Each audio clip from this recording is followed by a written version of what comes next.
মৃত্যু সে এক আমোস সত্য। সকল প্রাণী যার মুখোমুখি হবে, এমন এক পেয়ালা সকল প্রাণী যার শরবত পান করবে, এমন এক ফটক যার দিকে নিয়তি আমাদেরকে হাঁকিয়ে নিয়ে চলছে। সে ফটক দিয়েই মানুষ প্রবেশ করে জান্নাতে অথবা জাহান্নামে।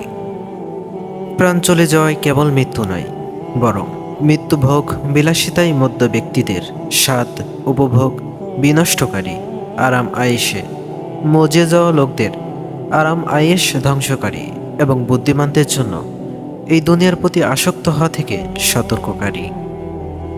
মুতাররিফ বিন আবদুল্লাহ শিক্ষির রহমতুল্লাহ আলাইহি বলেন, মৃত্যু আরাম আয়েশে লিপ্ত লোকদের সুখ আহাত বিনষ্টকারী।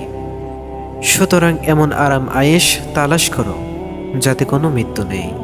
মৃত্যুর স্মরণের দিক দিয়ে মানুষ কয়েক দলে বিভক্ত।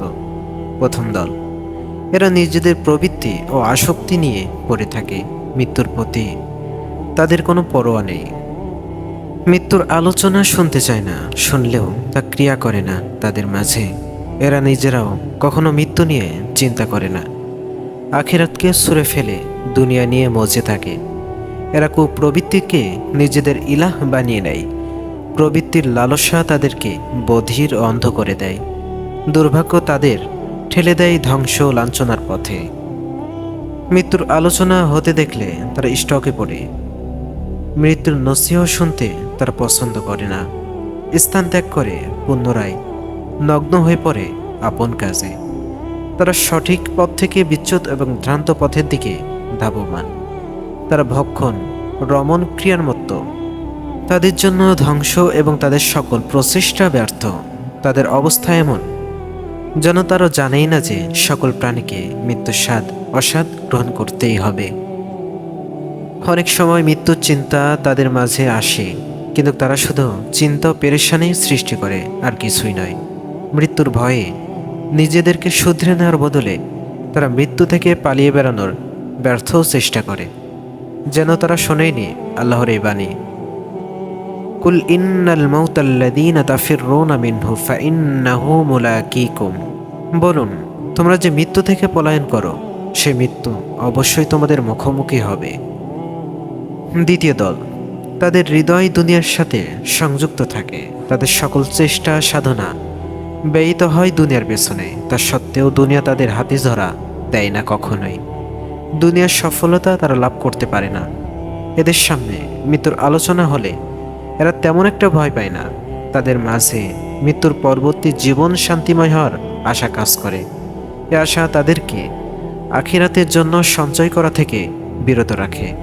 তারা দুনিয়াতে টিকে থাকা লালসা লালন করে আর আখিরাতের দিকে এগোয় মৃত্যু তোলে, যেন দুনিয়া হলো শতভাগ নিশ্চিত বিষয় আর আখিরাত হলো এক ধরনের সংশয়। এ ধরনের লোকদের ব্যাপারে আল্লাহ সুবহানাল্লাহু তাআলা বলেছেন, হে আদম সন্তান, প্রতি মুহূর্তে কবরের দিকে এগিয়ে যাচ্ছ তুমি। এ অবস্থায়ও তুমি পৃথিবীতে টিকে থাকার লোভ করছো। ধ্বংস হোক তোমার। আখিরাতের ব্যাপারে সংশয় নিয়েই তুমি সারা জীবন আমল করছো, অথচ তুমি নিশ্চিতভাবে জানো মৃত্যু একদিন আসবেই। এই ধরনের লোক মৃত্যুর আলোচনা করতে যেমন ভয় পায় না, মৃত্যুর বর্ণনা শুনতেও ভয় পায় না। কারণ তার চিন্তা জুড়ে থাকে তার সঞ্চিত বিষয় সম্পদ এবং অপূর্ণ আশা আকাঙ্ক্ষার দীর্ঘ ফিরিস্তি। তার একমাত্র চিন্তা থাকে অর্থবিত্তের হেফাজত ও অপূর্ণ খায়েশগুলো মেটানোর ধান্দা। অতীতে যেমন সে এই ভাবনায় মশগুল ছিল, ভবিষ্যতেও সে এমনই থাকবে। তার হৃদয় জুড়ে থাকে কেবল ওই সব অর্থহীন চিন্তা, নিকৃষ্ট প্রত্যাশা ও মারাত্মক ওয়াসওয়াসা, যেগুলোকে সে নিজের স্বভাব, দিন ও ঈমান ও বিশ্বাসে পরিণত করেছে। এদের কাছে দুনিয়ার জীবন যখন অতিষ্ঠ হয়ে ওঠে, তখন তারা মৃত্যু কামনা করে। তাদের ধারণা মৃত্যু তাদেরকে কষ্ট থেকে মুক্তি দেবে। তারা বুঝতে পারে না যে মাগফিরাত ছাড়া মৃত্যুর পরবর্তী সময়টা আরো কঠিন ও কষ্টকর। হাদিসে বর্ণিত আছে, এক মহিলা মারা গেলেন, যার সাথে সাহাবীগণ হাসি ঠাট্টা ও মজা করতেন। তাই তার মৃত্যুর পর আয়েশা রাদিয়াল্লাহু তাআলা আনহা মন্তব্য করলেন, মরে গিয়ে সে শান্তি লাভ করেছে।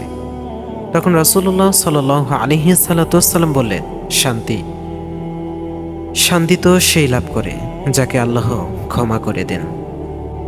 তেমন হতভাগা লোকগুলো দুনিয়ার দুঃখ কষ্ট ভোগ করতে থাকে, অমঙ্গল ও দুর্দশার মুখোমুখি হতে থাকে এবং প্রতিটি কঠিন মুহূর্তে সবর করতে থাকে।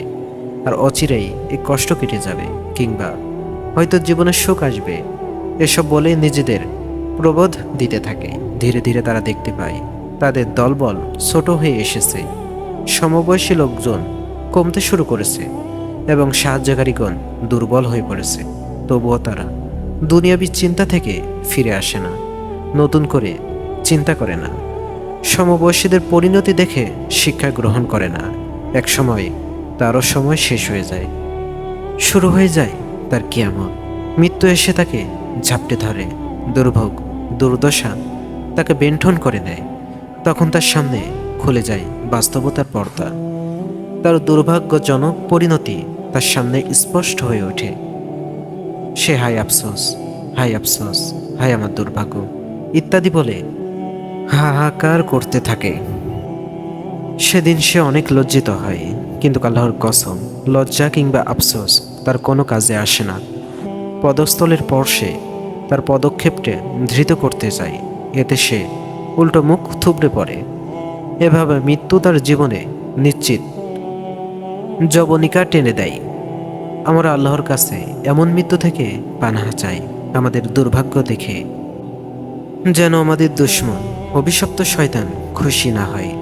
বর্ণিত এই দুই ধরনের লোকের তাকদির যদি ভালো হয়, তাহলে তাদের ঈমান তাদের রক্ষা করবে এবং ইসলামের উপরে তাদের মৃত্যু হবে। অন্যথায় তার এমন ধ্বংস এবং বরবাদির মুখোমুখি হবে যা থেকে পরিত্রাণ পাওয়ার কোনো উপায় নেই।